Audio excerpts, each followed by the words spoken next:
da je strip jednako zastupljen kako je što je nekada bio, tako i danas.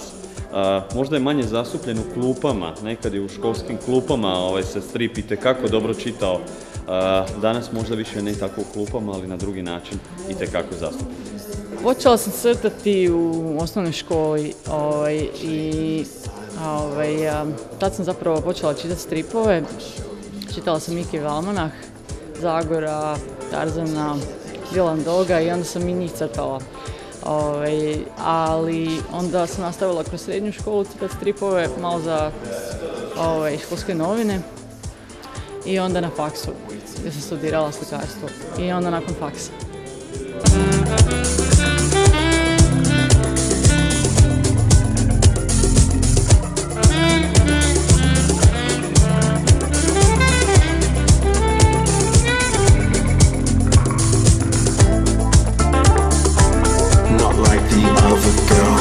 Meni će nekako uvijek biti draže crtanje na papiru zato što sam tako i naučila crtati, ali voljela bi i ući crtati na računalu i tako to.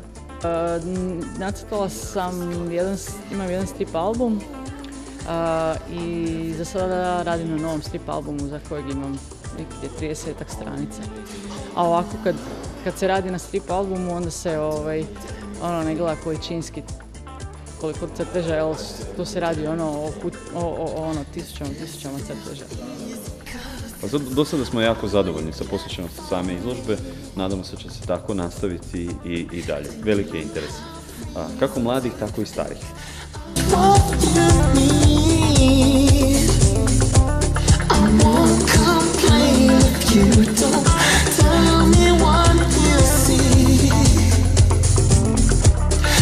This feel easy 'cause it's all you get.